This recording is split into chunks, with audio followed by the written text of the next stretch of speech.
be wronged. I won't be insulted. I won't be laid a hand on. I don't do these things to other people, and I require the same from them. John Wayne said that in the 1976 film The Shootist. Hi, my name is Scott Pyburn.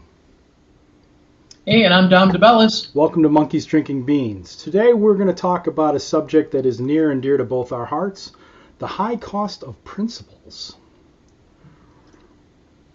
So I grew up in the era of the cowboy.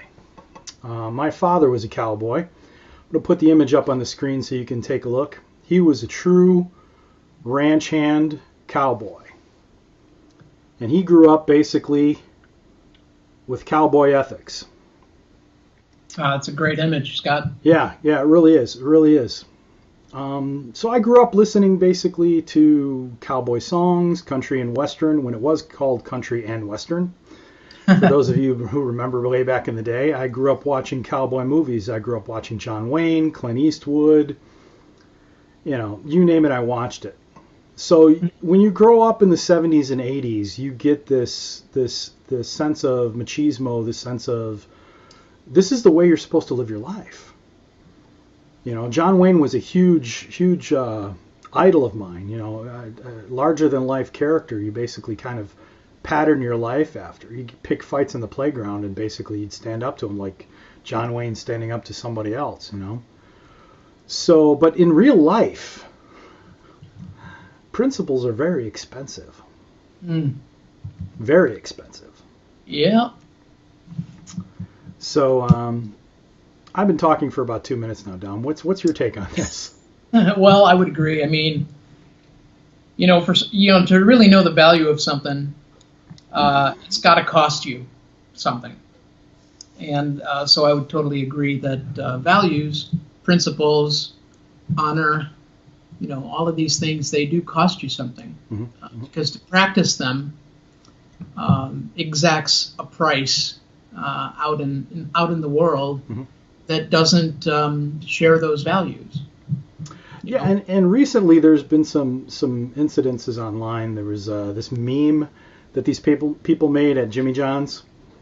They made a meme that they posted on social media, complaining that they weren't getting sick days and that they had to come in sick and work. And this sandwich, what's the difference between this sandwich and this sandwich? This sandwich is made by somebody who was healthy. This sandwich is made by somebody who couldn't get off sick. Yada yada yada. And these 6 people who were involved in posting this meme got fired for it.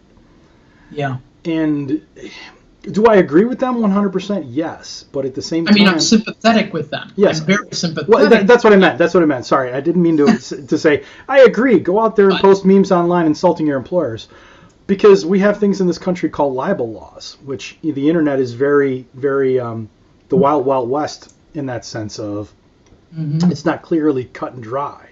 Back in the day, if you printed something in a newspaper insulting your employer, you could get sued for libel. Regardless of whether it was true or not, regardless of whether you were in the right and they were in the wrong, et cetera, et cetera. And there are a lot of companies that have social media policies that state, you are a shiny, happy employee. You are supposed to be shiny and happy, and if you say anything about the place you work other than shiny or happiness, we can fire you. Absolutely. I've been in a situation where it cost me a job. And maybe a lot of our audience can say the same thing. And if you do, please comment on the video, because I'm sympathetic with that. It cost me a job. I won't mention the employer out of respect for them, although they are out of business now. So I stood up to a bully of a customer, and I didn't acquiesce to their demands. And all because that customer felt that someone had cut in line in front of her at the checkout. And wow. I didn't know what she wanted. Honest to goodness, I didn't know what she wanted. I didn't witness the incident, even though I was right there. It was during the Christmas rush. Yeah. So it was insane. I offered the lady a cup of coffee, at the counter. Yeah. Complimentary. I didn't know what to do. The lady was just freaking unreasonable. Yeah. But I was just courteous as can be, And my boss took me aside and said, "Listen, we don't, you handled that really badly, and I'm just going to have to let you go. Wow. Unless you want to quit." And I was in a managerial position. Yeah. And it was a retailer. It was a major retailer. Yeah. And here I am being forced to quit because I don't want a firing on my record. Right. Which unfortunately was probably the wrong thing at the time for you to do, because if you quit, you can't collect unemployment. But unfortunately, my hands are kind of tied either way. I'm screwed. Yeah. My principles were I was kind to the lady, but I didn't know what to give the lady to shut her up, honestly. Because, some people are just going to be rude and just to be rude. Yeah, some people are just going to want that they're going to be rude just to be rude, and they're going to be rude to get something for free. And they're going to. I didn't know what else to. Ma'am, would you like a stack of products? Yeah, I've had a couple situations where principles have cost me something, and I'll tell two stories, if you don't mind. Sure. The first one. That's what the show is for. Yeah, the first one, and again, I won't mention names, and I'll try and be as vague as possible out of respect for the parties involved. May I just interrupt for a moment and just say to our audience, aren't we kind and courteous people? Here we've got our own show, and we don't want to ruffle any feathers. Well, here's the thing: the feelings are still there, but you get to a point in your life where you get over it. Okay, let me tell you the first story. The first story was when I was in high school. Okay, I was involved in an extracurricular activity that was seasonal, that didn't go all the time, that involved basically a tryout or an audition or whatever you want to call it. So, and I had been involved in this activity for many years. Well, the person in charge of this activity at one point came up to me and told me that it would be in my best interest to come and try out for the next opportunity. And at that time, my grades weren't doing very well. And so I decided, you know what, as much as I'd really, really want to be involved in this opportunity, as much as that individual even told me it would be in my best interests to come out for this activity, I chose not to, because I was in my senior year, and graduating from high school was more important than being involved in this activity. Even though this would have been one of the highlights of my involvement in these activities over 4 years in high school. So I didn't try out for that opportunity. And that was in the fall. In the spring, there was another opportunity, and I went to try out for that opportunity and was not allowed to audition or try out for the position that I really desired. And when the list went up of the people involved in that activity, I was relegated to a lower end position. But in the meantime, did you get your grades up? Yeah, well, I graduated from high school, so the point was, yes, my grades came up. Good for you. And that was a choice of principle, basically, that I had a choice. Yes, did I feel like I was punished for not going out for the earlier activity? Yes, it was clear. It was 1,000% clear that was a decision made by the person involved. And again, I'm not going to speak to specifics. Some people are going to know what I'm talking about, and that's fine. But the choice was the principle of what's more important in life. Doing an extracurricular activity that has fun, that I'll have fun with, that would provide me with a memory for the rest of my life, or finishing my education. And I choose to finish my education. And so I'm with you on that. Yeah, so that was the first test of my principles at a very young age. I've had other tests, a few of them, more than one, have lost me jobs. And I'll tell one story regarding that. I was working for a company in a management position, and that position came with certain perks. One of the perks was you got an assigned parking spot in a preferred parking lot, as opposed to the parking where all the rest of the employees would park. So one day I came to work, and I went to park in my spot, and somebody else's car was there. So I was forced to park in the undesirable space, that wasn't regulated to me being a manager. So I went and I talked to the basically the head honcho of the company, the head honcho in the building where I was working, basically, not of the company, but the guy in charge, and told him, I said, look, somebody's parked in my spot. And he said to me, well, do you need to go find out who that is? And I'm like, well, how am I supposed to do that? I got their license plate number and I got their make and model, but am I supposed to go around to every single department and ask every single employee? And he said, yes. And I was like, that's not my job. That's your job. Yeah. And he took offense to that. And I said, look, I'll be happy to help you do your job. How about you? Here's his license plate. I'm going to go make an announcement for the PA. No, I didn't Jackass, go. Move your car. Yeah, I didn't go that far.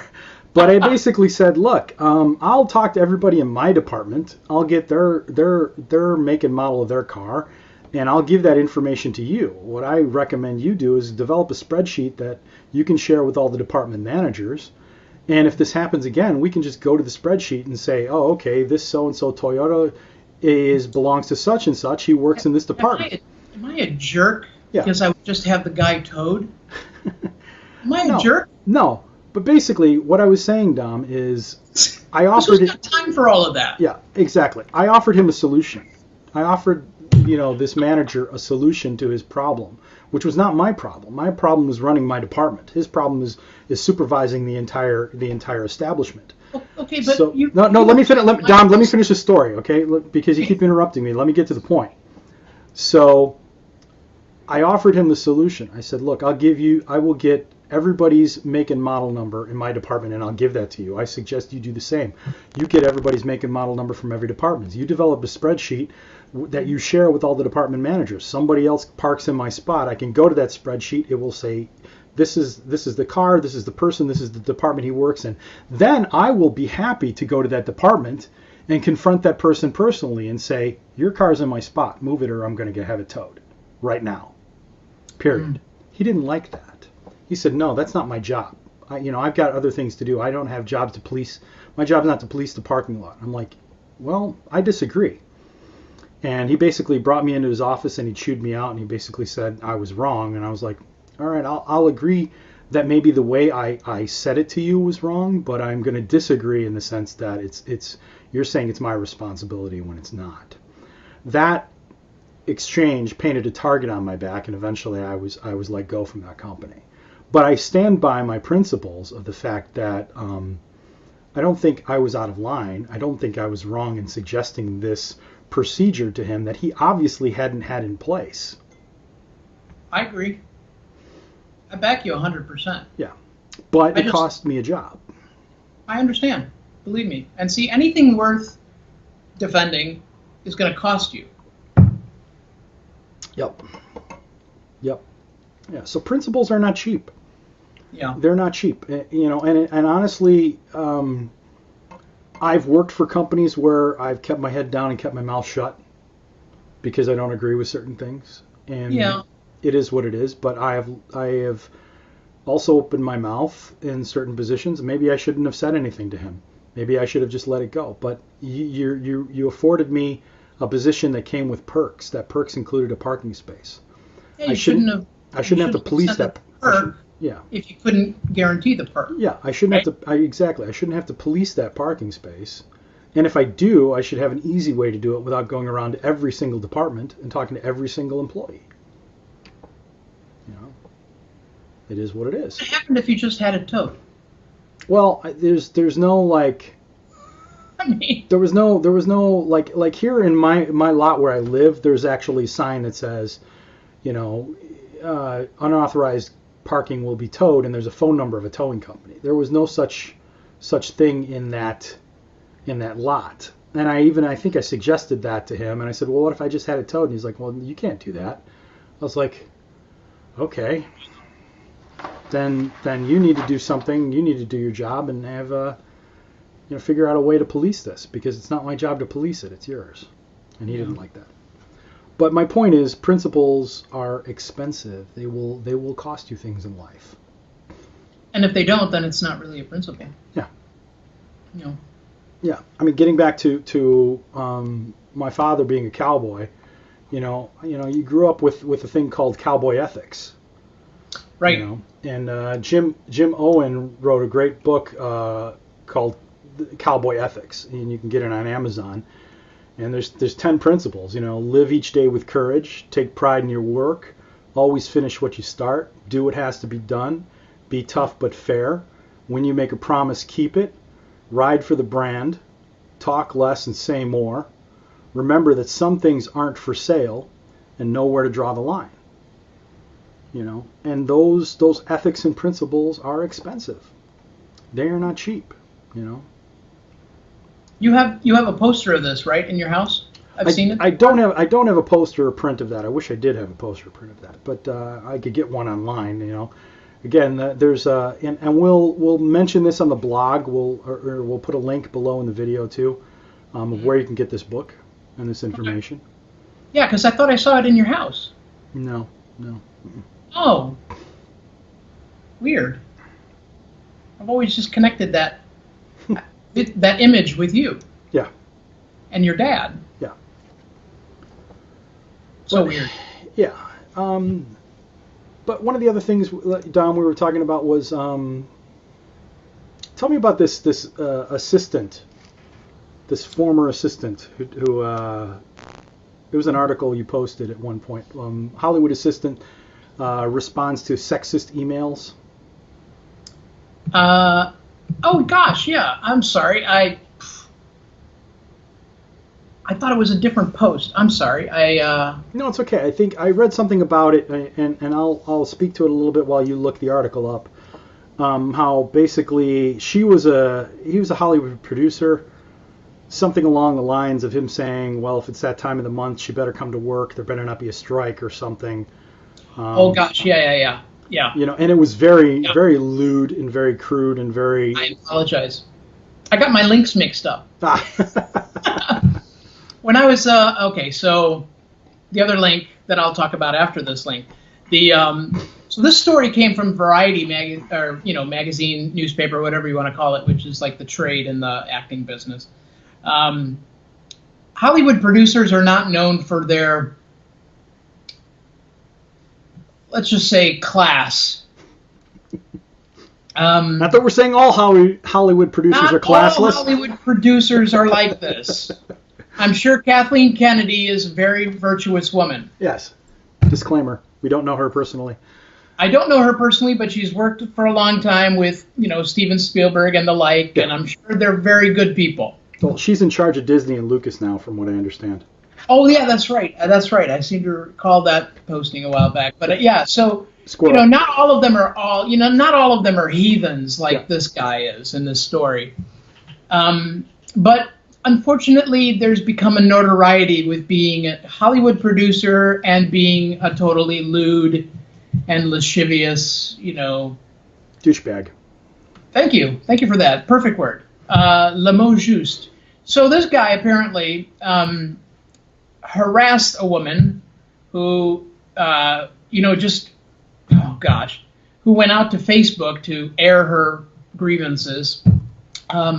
Which is always a risky thing, okay? Again, but, it's libel. This is the wild, wild west. You put something up online, you're gonna pay for it. You just open yourself up to all sorts of vitriol from the Facebook world, right? Yeah. Which is almost as bad as being traumatized by your boss in the first place, right? Because all sorts of people will do just awful, awful things.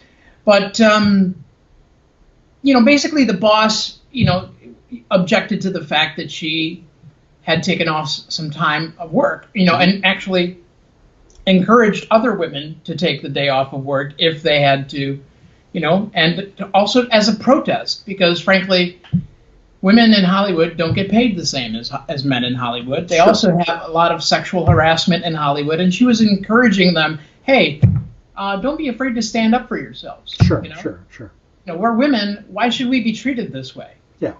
Just because we're women, and so the what do you call it? The blowback from that was that some of her coworkers who are men were basically making really out of bounds stuff that you would never say. I would never say. My God, some of this stuff. Yeah. You have a daughter. Basically, X-rated crudeness involving a woman's cycle, et cetera, et cetera. Yeah, it was just, really god awful stuff.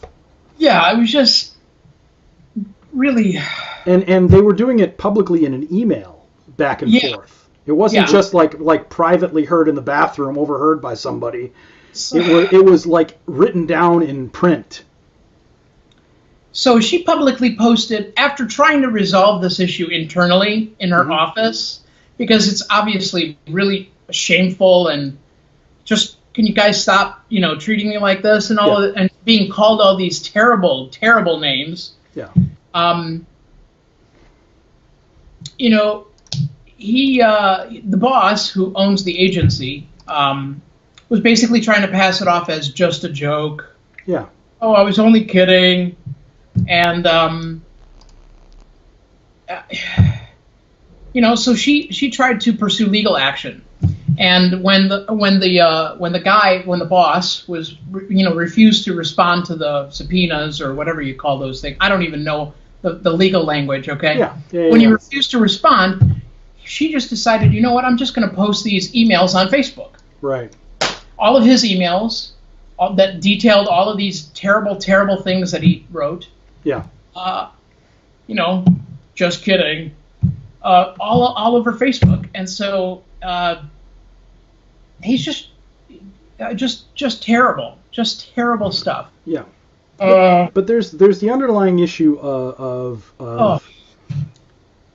I totally am sympathetic and empathetic to her in what she went through. But the same thing, on the other hand, it's two wrongs don't make a right. She couldn't get justice in one way, so she took justice into her own hands. There's going to be consequences. And she whether she knew it at the time or was willing to say, you know what, I don't care if I do get fired, because we don't know these things. The articles are very, very narrow in their storytelling. We don't know the after story. Did she get a settlement? Did she sue her boss? Did she not care whether she got fired or not at that point? Did she not want to work for him anymore? It was just very much, this is what she did. Boom, end of story, which is never the end of the story. Of course. So the issue is the principal. Yes, I admire the fact she stood up for her principles. She went every step she thought she could legally, internally, to resolve the issue, and still could not get it resolved, was still continuing to get harassed. If I were in her shoes, in her situation, I probably would have done the same thing. But understanding the fact that it was going to cost me. Yeah. I mean, all we know is that at the end of the day, the boss, the creep, issued an email apology to everyone in the office, and his friends and colleagues and clients, because, clients are obviously going to find out about all of this, right? Sure. This guy runs an agency in Hollywood, so you can imagine the heavy hitters who are his clients. So hopefully, I don't know if the lawsuit that was pending, is still in place. Yeah. I don't know if any social change will actually happen in Hollywood as a result of all of this. Yeah, and again, more producers will think twice before acting like assholes. Well, I don't know. And the point is, Dom, from our perspective, it doesn't really matter. What we're bringing, the reason we're bringing this story up essentially is because it is the high cost of principles. Yes. It's if you're willing to do something, that in the back of your head, your spidey sense is tingling, and you're like, maybe I'll get in trouble if I do this. I don't know. Maybe I should. Maybe I shouldn't. But I feel really strongly about it. You've got to be willing to pay the price. Yeah. I've like I said, I've done things in my life more than once, more than the two examples I cited here, that have cost me things. And there's parts of me that regret it, but there's parts of me that say, you know what, I wouldn't be the person I am today if I hadn't done those things exactly the same way. So. Amen.